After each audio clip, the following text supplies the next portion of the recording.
All right, part four. I'm gonna try to start speeding it up a bit here. I don't want this to turn into like 8 parts, but I have a feeling that it will be. So now we're pretty much done blocking out the main parts. So we're just gonna go ahead and start. This is gonna be kind of like more like little details now, and that's really kind of what ties your scene together. Because if we left it like it is right now, it probably wouldn't be as good as it could be. So I'm just gonna put like I don't really know what to call them. Kind of like little junction boxes, I guess. It's just some small, just something that adds detail. I saw it on one of the pictures, and I was like, well, you know what? If they have that in real life, might as well use it in my scene. So, and that's it. Why not just add a bevel on it just to be special? Perfect. And there you go. And I'm just gonna make 4 of them. And this is all using Shift E, if you guys remember. And we're just going to rotate it because we don't want them to look like perfect. So,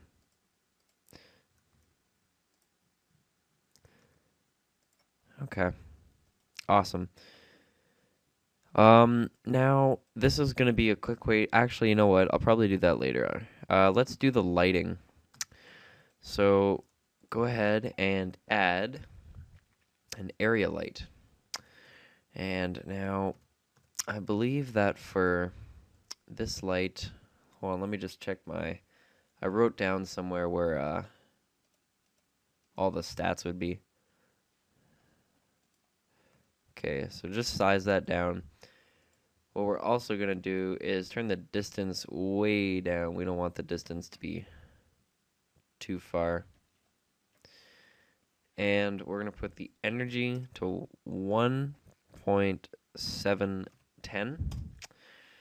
And we need to turn on ray shadow. And ray shadow means that cast shadows make it look good. And now if we give that a render, we should get something. Oh, whoops. I still have my big old ugly light here. There we go. Now we give this a render. Oh, perfect. Yeah, that's looking fine.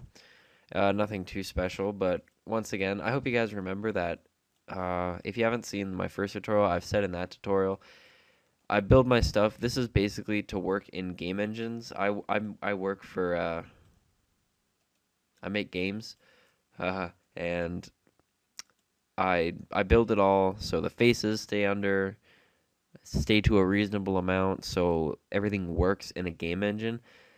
And this is just how I go about it. If you guys want to spend a lot more detail into your art and stuff, and your levels and modeling, and you want to just crap it up with faces, go right ahead. But this is how I do it. So we're gonna add a spotlight here, and go ahead and rotate that just to about there. And okay, now what we need to do is we need to put the energy to 0.610. The distance down to 1.64. And if it's probably not angled enough. Keep that a little more. And I have a dual monitor set up, so I'm just looking at the screen across from me and seeing what all the statistics are for my stuff. So we're gonna go down to spot shape, and we're gonna put that to 101. You can put 100, but now this is important. Be sure to turn the blend all the way up, because if you don't, the edges are gonna be really, really, really sharp. I mean, they're gonna be like the spotlight. Like you're gonna look at it, and at first it's gonna look strong and full of energy, and then the next time you look at it, it's just gonna be black, and it's gonna be a harsh contrast. So be sure to do that. Now we're gonna shifty this light, and we are going to put the spot shape to 69. And the reason I'm doing this is because most of the time when I look at a spotlight, excuse me, it's it's not. It doesn't just stop one point. There usually is like a sharper or stronger looking point, and then there's like the kind of like the lighter part, like the faded part around the main center of the spotlight. So that's just kind of what I'm faking or recreating here. The energy for this one is a lot higher. It's at 2.49, and the distance is exactly the same. Make sure to turn on ray shadow, so the quality's a lot better. And in case your shadows aren't working for some reason, you're probably going to want to come down here to the shading panel and make sure that ray tracing is turned on. Otherwise, when you use ray tracing, it won't do anything. And mainly if you're doing big renders with a lot of faces and effects and stuff, and you just want to see how something looks, don't use ray tracing when you're just testing stuff. But anyway, if we give this a quick render now, that's what we should have. Now, if you notice up here, it looks incredibly dark, which we don't really want. We don't want it to be black because that's not what real life. That's not what. That's not how it works in real life. So, what we're gonna do is we're going to kind of fake light from the sky during nighttime. So just make it a little bit blue. We're gonna turn the energy way down. And now if we give that a render, you can kind of see like we have light coming in from over there. Makes it look a little bit better, but we're going to take it also a step further. We are going to go to the world panel, and over here we're going to click approximate and then indirect lighting. And if we do that now, it realistically calculates how light reflects off of a surface depending on its texture, emit value, brightness, and then how it plays off of each other and passes its light onto other objects. So that's basically what that is. And now if you notice here, it doesn't look like black everywhere. It's got highlights from the light. It throws the light around a little bit. Okay, now we can go back to some quick modeling. We're just going to put some beer cans or some beer bottles around the dumpster here, and that's going to be really easy. All we need to do is push Shift A. Yeah, I guess we could use a plane. Let's see how this works. I didn't even do this in my original render. I just came to my mind right now, and I thought it would be a good idea, so I'm going to give it a shot. Okay, so push Tab. We're going to extrude that down to kind of make the cap. Extrude that down again. Size up. Actually, that's going to have to be brought down a lot more. And then extrude. Size up. Extrude. Bring that down. And extrude. Okay. Should be good. Now let's give it a subdivision surface. Should be fine. Put that down. Make a loop cut. Bring it up to about there. And for this bit of the cap right here, just select these vertices. And just size it up a bit. Just kind of make like a cap. And God, that looks awful. Excuse me, I have a cold a little bit, so sorry if I'm sniffling a bit. Set that smooth, and to open up that panel, just push T. And just click smooth, and that'll kind of make the vertices disappear. You can tell the difference. Apply that. And now we're just going to size that down so it's not friggin' huge. And we're going to put that about there. And this is going to be the first material we're going to make. It's going to be really easy. Just push, go to your material settings. Just change the color to like a brown, like an actual beer bottle. And we're just going to give it some mirror so it reflects like real glass. And turn the Frenzel, if that's how it's said, Frenzel up a little bit. Someone please tell me how to pronounce that, because I come across that every day whenever I'm working on something. And just put a few of them by shifting them. I'm going to rotate one 90.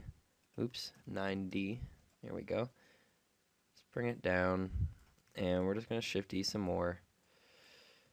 I don't know if there's an alcoholic living in this dumpster, but you can think so. And okay, perfect. And if we give this a quick render now, you will see how our scene's looking so far. So, I think pretty much what we're gonna do from here is we're gonna go into the texturing stuff. Yeah, okay. Let's start doing that really quickly. We don't have much time, but we can try it out. Just gonna put a few more of these in the light over here. Okay. For the ground, what we're going to do is we're gonna add a new texture. And I'm not going to show you how to texture each little object in Square because that'll take way too long. I'm just going to show you how to texture the floor, one of the wall, the door, dumpster, and this here. And that should be about it. So create a new texture. And we are going to turn that from clouds to image because I found my own off of a website called cgtextures.com. It's the best. It's got literally thousands of tileable textures that are just flippin' amazing. I love it so much. Okay, so now that we have your texture loaded in, we're gonna give it a little bit of normal value, and normal value fakes bumps. It's really awesome. It just gives it a little bit of it makes it look like it actually has grooves. It actually has like some texture to it besides it looking really flat. So give it a value of negative 2.49 because since it has grooves, it'll make it look a lot better. And now that we have that, we're going to add another texture, and this is going to affect the specular map. So just push, where is it? Stucky. And we're going to set that size all the way down to 0.01. And down here, we're going to turn off color, and we're going to turn on specular intensity and normal. The normal, we're going to turn down to very low, 0.0. Let's give it a 4. And this should be good. We should turn this down a little bit here. Turn that hardness up. Okay. That's how you do your floor. That's how I did the floor for this scene. You know what? I think we're out of time. Actually, you know what? Let's do this wall quickly here. I've decided. So we're going to do the exact same thing. Image, material, open, find wherever you saved your texture. This is mine right here. And I'm going to go on and open it up. And the mapping, I got to turn way down because those bricks look freaking ridiculously what am I trying to say? They look way too small. But now they look fine. We're going to go ahead and give that some normal. Turn that down. Probably about a -4. Should be looking good. Okay. We don't want any specular for that one. Oh, that's not what it is. Okay. So it looks like we can't do that. We're going to go ahead and do the same thing. We're going to add like a specular map, Stucky, 2.01, cube, turn off color, normal, and intensity, and the normal will be at 0.05, I would say. Yeah, it's looking fine. Turn this down, hardness up a lot, and that should be good. We will be back next time with more texturing, and then we'll get into some compositing. So thanks for watching, and I'll be seeing you guys in the next part.